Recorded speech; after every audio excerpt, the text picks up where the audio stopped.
ایسی شجاعت اور دلیری اس خاتون نے دکھائی ہے تو ہمارے بلوچوں میں.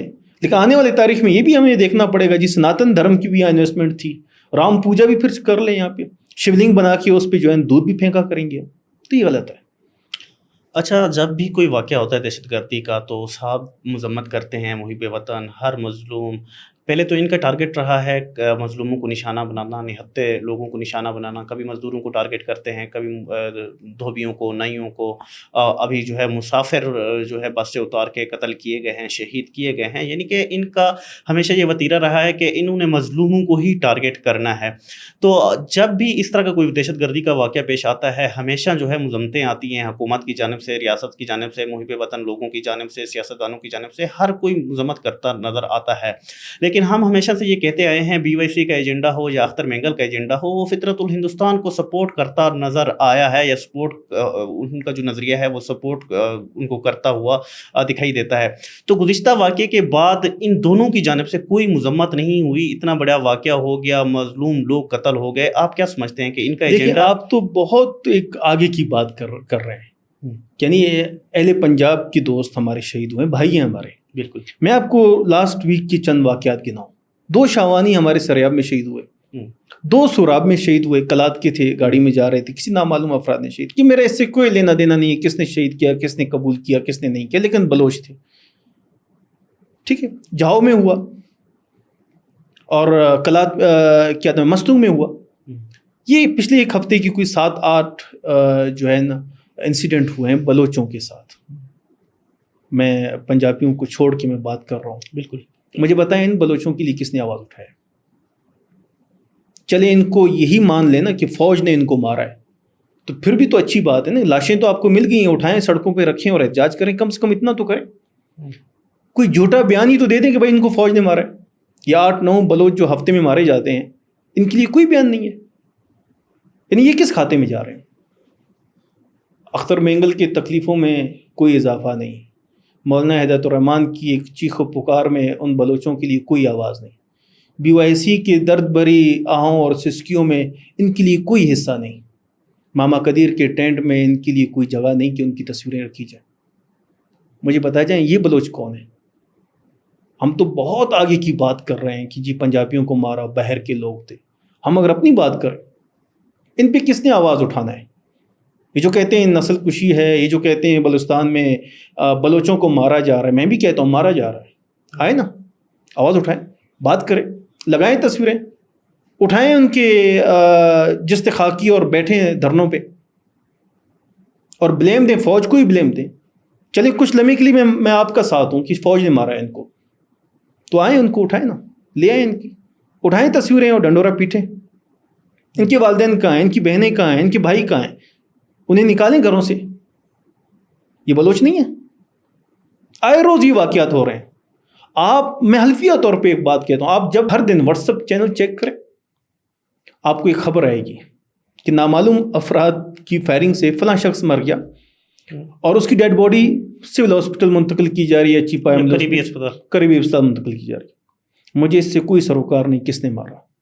میں اگر آپ کی زبان کہہ بھی دوں کہ فوج نے مارا, ٹھیک ہے, لیکن مجھے بتائیں وہ بلوچ نہیں ہے؟ یا پھر آپ نے اپنے چند بلوچوں کی لسٹ بنائی ہوئی ہے ان لوگوں نے کہ اس کے علاوہ بلوچستان میں کوئی بلوچ نہیں, تو ہمیں دکھا دیں, ہم پھر ان لوگوں سے بھی ریکویسٹ کریں گے بھائی ان کو نہ ماریں, باقی جس بلوچ کو مارنا ہے ماریں, پھر آپ کے بلوچ ہیں. یعنی خون کے رنگ کو بھی تقسیم کیا ہوا ہے, تکلیفوں کو بھی تقسیم کیا ہوا ہے, دکھ بھی تقسیم ہو سکتا ہے کبھی. اس سوسائٹی میں, بلوچستان کی سوسائٹی میں, قبائلی سوسائٹی میں کبھی تکلیفیں تقسیم ہوئی ہیں؟ تیرا غم میرا غم کا نعرہ کبھی کسی نے لگایا؟ ہم تو آپ کے ساتھ بھی رہے ہیں نا, ہمیں آپ کا بھی دکھ ہے کہ لاپتہ افراد کا مسئلہ حل ہونا چاہیے چاہے جیسے بھی. آپ کی بات ہم مانتے ہیں اور ہم یہ کہتے ہیں جو باقی بلوچ جو شہید ہو رہے ہیں بلوچستان میں وہ بھی اتنے ہی بلوچ ہیں جتنے آپ کی بلوچ تھے. ان کے لیے بھی آواز اتنی ہی اٹھنی چاہیے جتنے آپ اپنے بلوچوں کے لیے اٹھاتے ہیں.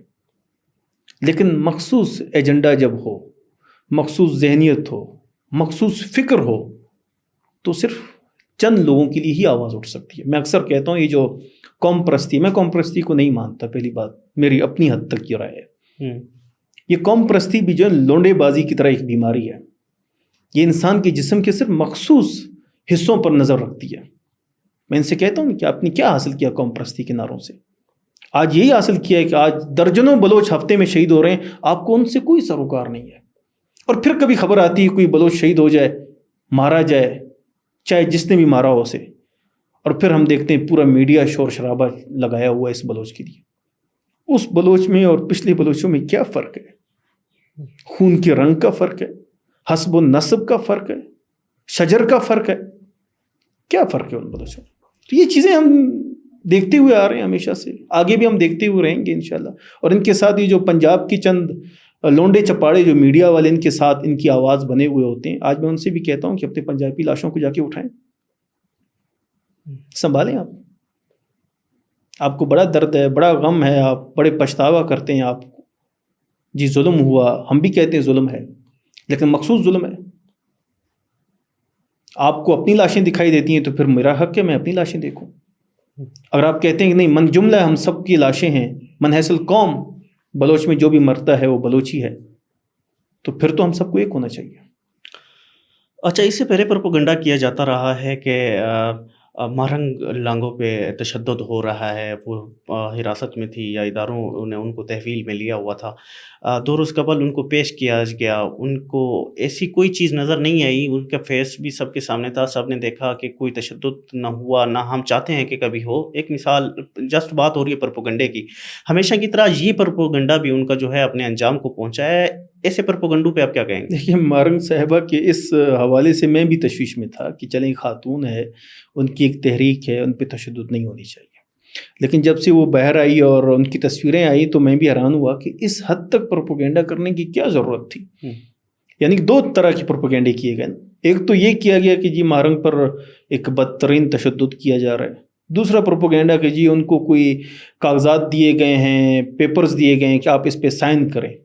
ان کی اپنی بہن کی ایک ویڈیو ہے، وہ یہ کہتی ہیں کہ جی میری بہن سے یعنی ڈاکٹر مہرنگ صاحبہ سے یہ کہا جا رہا ہے کہ آپ اس پیپر پر سائن کریں، اور اس پیپر پہ لکھا ہے کہ آپ عوامی اجتماع میں نہیں جا سکتے، گھر سے باہر نہیں نکل سکتے، اور اپنی تحریک نہیں چلا سکتے، XYZ اس طرح کی باتیں لکھی ہوئی ہیں.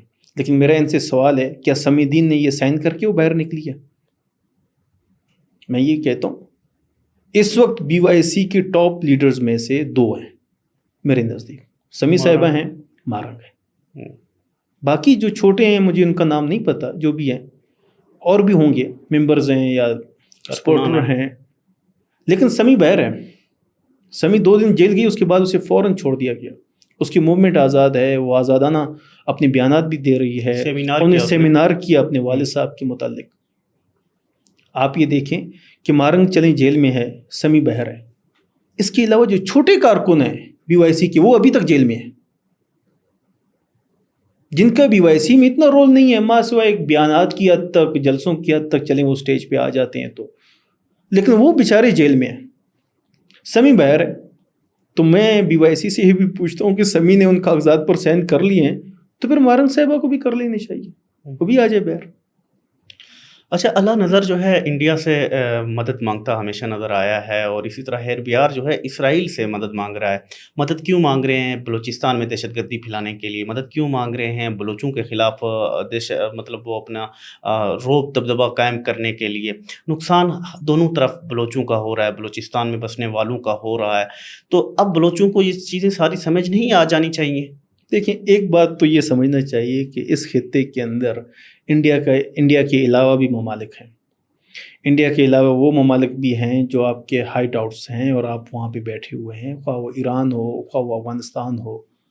لیکن آپ خصوصاً انڈیا کا نام کیوں لیتے ہیں؟ آپ ایران سے کیوں ریکویسٹ نہیں کرتے؟ افغانستان سے کیوں نہیں کرتے؟ آپ دیگر ممالک سے کیوں نہیں کرتے؟ تائیوان سے کریں، بنگلہ دیش سے کریں آپ.